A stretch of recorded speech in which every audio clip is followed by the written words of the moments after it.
Plain Difficult videos are financially supported by the generosity of my Patreon and YouTube members. Members get early ad-free access to videos, usually the Monday or Tuesday before it's released on the main channel. You can also get other perks depending on the pledge, including your name at the end of the video. Right, well thanks for listening to me talk. Back to the normal scheduled dose of, well, me talking. Emergency crews are picking over the remains of what is looking like one of Japan's worst rail disasters. A 7-car commuter train has derailed on a tight corner, resulting in 2 of the front carriages being launched into an apartment building. The train had been travelling on the Fukuchiyama line on a semi-express rapid passenger service. No other train was involved. Clearly, by looking at the wreckage, the train had left the tracks with a great force. But how and why? The disaster would unravel the inherent pressure prevalent but not unique to Japanese railways. The disaster acts as a warning for all industries and the power that fear of failure can actually create a far worse situation. My name is John and welcome to Plainly Difficult. Today we're going to look at the Amagasaki derailment.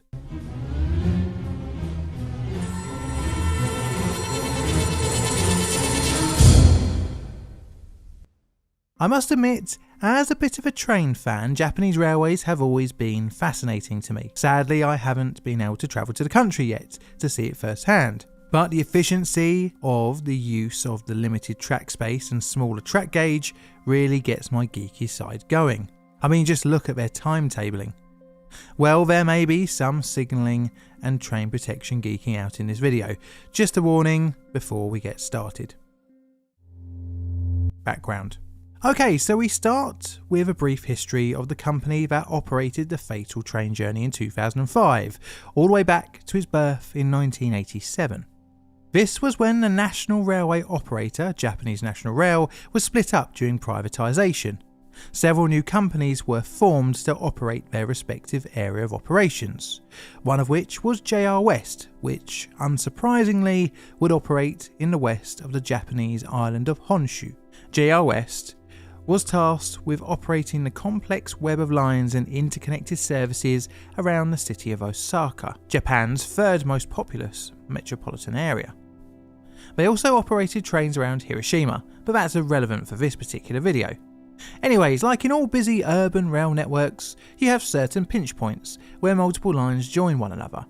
One such place is Amagasaki, just to the west of central Osaka.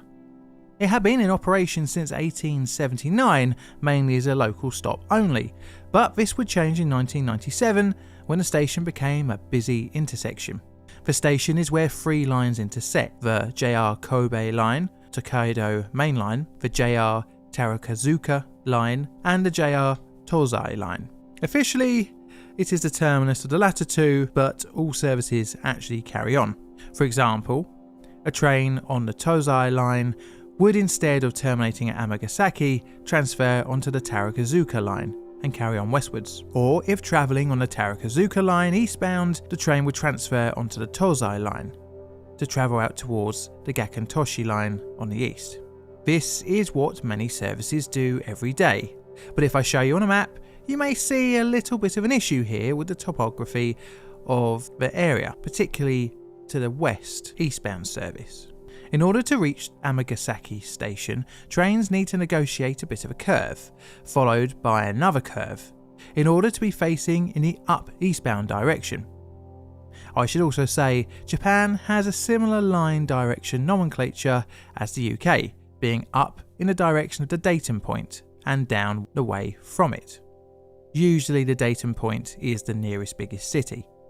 Anyways, I think before we get into the disaster train, which was a west to east service from the Takazuka line to the Tozai line, we need to talk about the signalling in the area, and more importantly the train protection system, or lack thereof, in use at the time of the disaster. The rail geek stuff. This is my favourite part of these videos. Japanese signalling has a few similarities with British signalling, but also has some similarities with European and US signalling. For reference, UK signalling is known as route signalling, where just the route is indicated to the driver, with speed being indicated via fixed speed boards.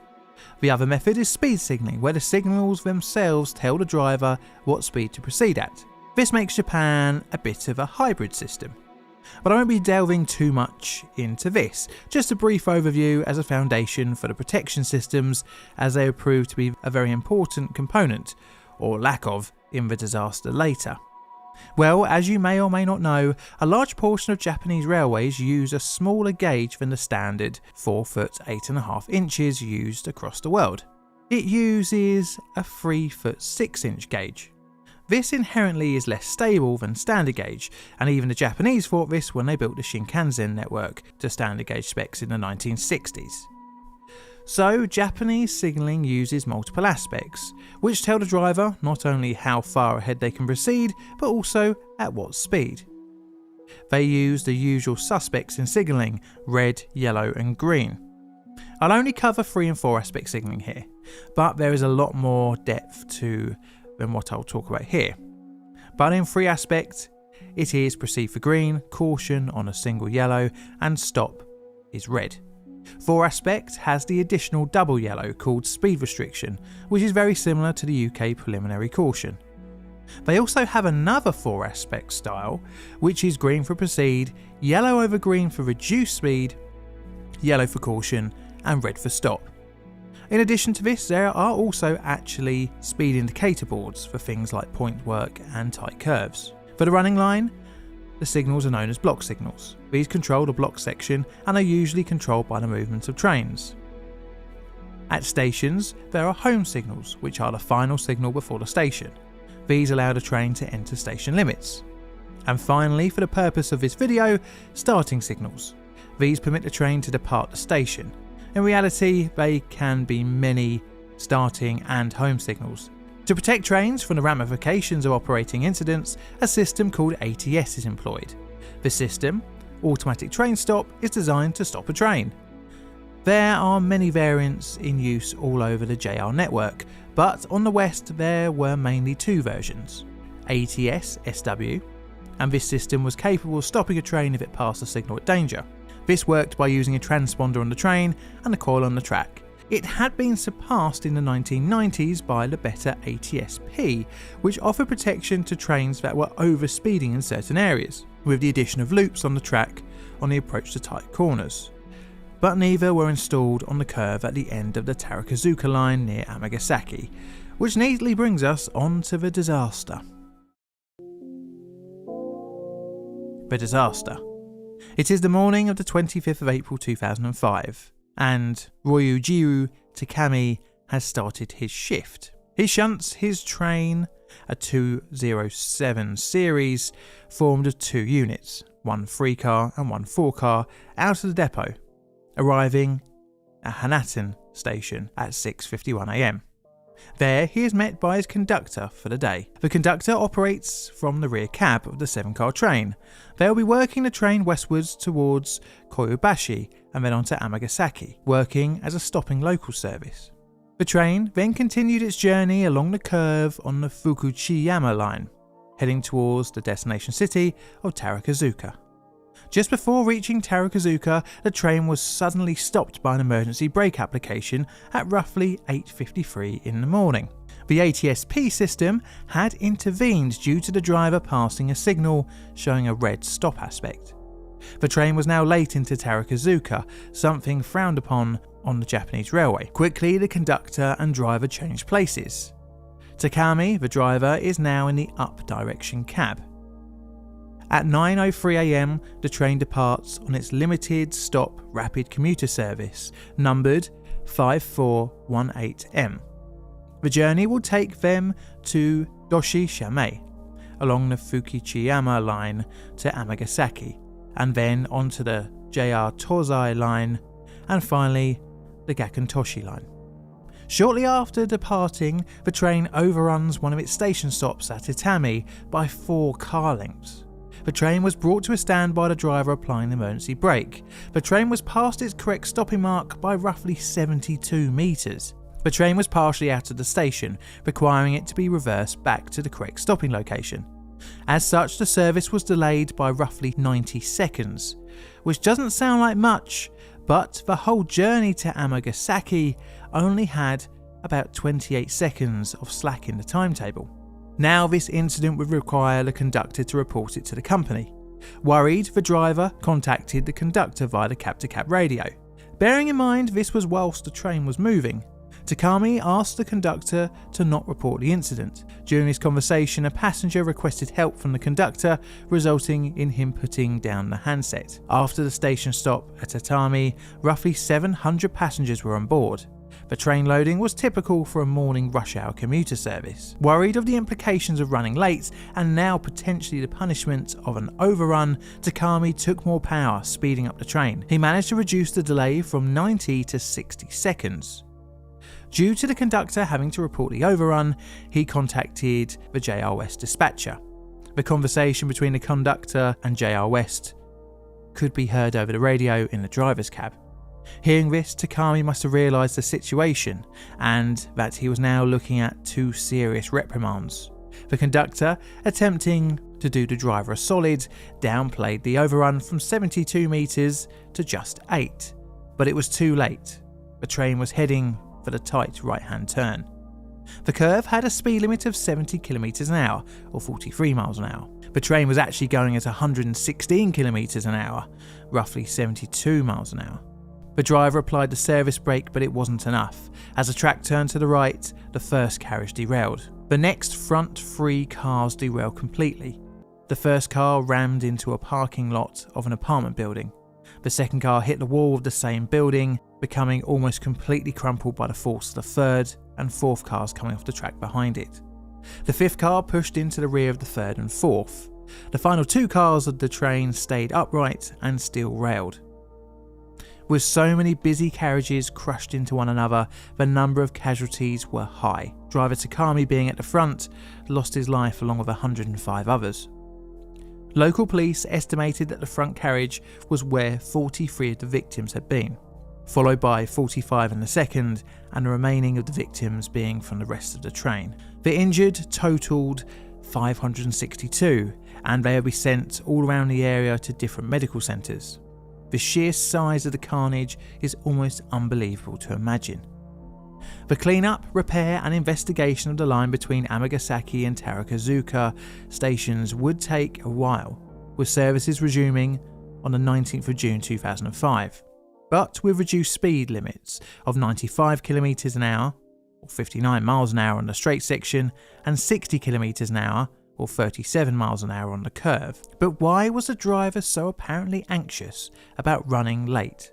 So much so to cause the demise of not only himself, but over 100 others? Well, we will find out after this short YouTube ad break.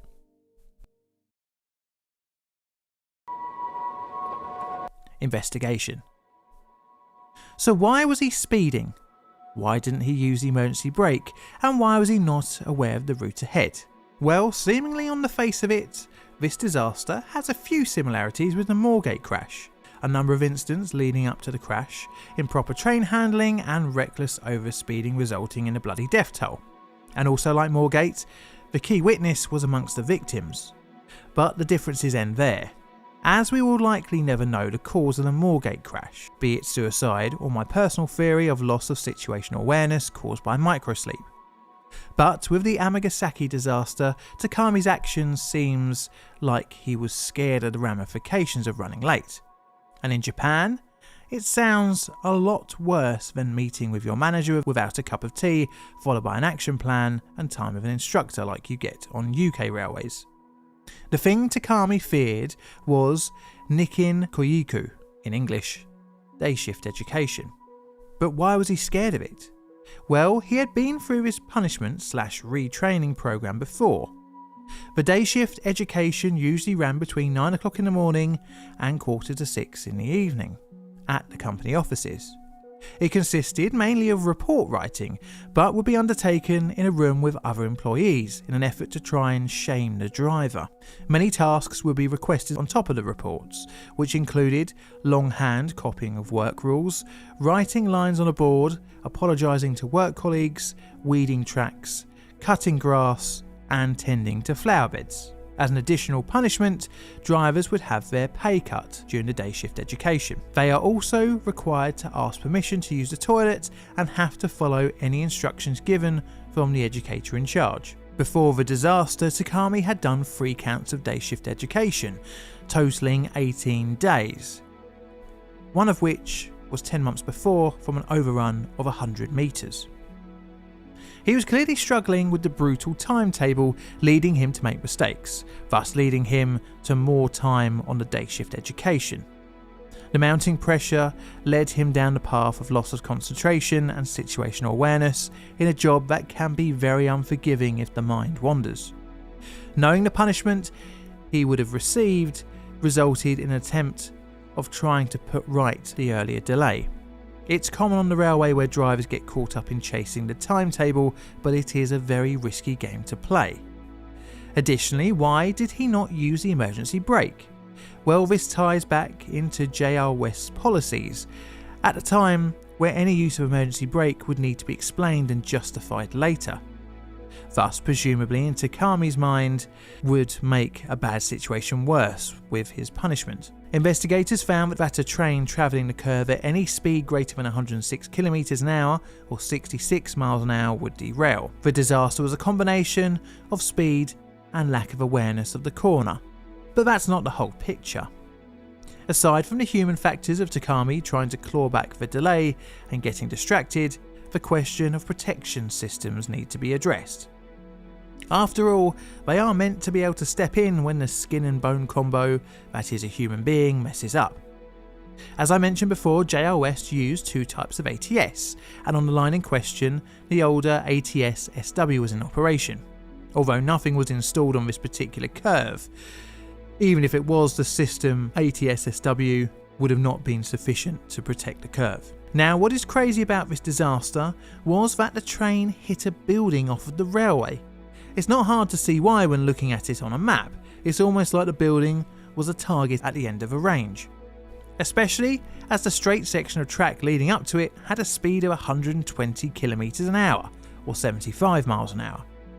Japanese building regulations don't restrict the construction of buildings near the railway, as long as it wouldn't obstruct any signals or impede the railway property. Thus, they are allowed to be built very close to the running line. In the wake of the disaster, changes at JR West had to be made. A number of resignations followed from the company's top bosses. In July 2009, West Japan Company Co. President Masao Yamazaki was charged with negligence, but found not guilty in January 2012, even though the company were critiqued on the poor risk assessment of the curve. The building the train hit was partially demolished in 2017, leaving one corner standing as a memorial, which opened in 2019. Now I'm going to rate this disaster as a dumpster fire, as an accident like this was just waiting to happen due to the pressure placed on JR West's drivers. And I'm going to give it a 6 on the legacy scale. This is a Plain Difficult production. All videos on the channel are Creative Commons Attribution Share Alike licensed. Plain Difficult videos are produced by me, John, in a currently wet and windy corner of southern London, UK. I'd like to thank my Patreon and YouTube members for your financial support, as well as the rest of you for tuning in every week to see your weekly dose of disaster. If you're enjoying this outro song, please feel free to go over to my second channel made by John to watch the video and listen to the song in full. And all that's left to say is thank you for watching, and Mr. Music, play us out please.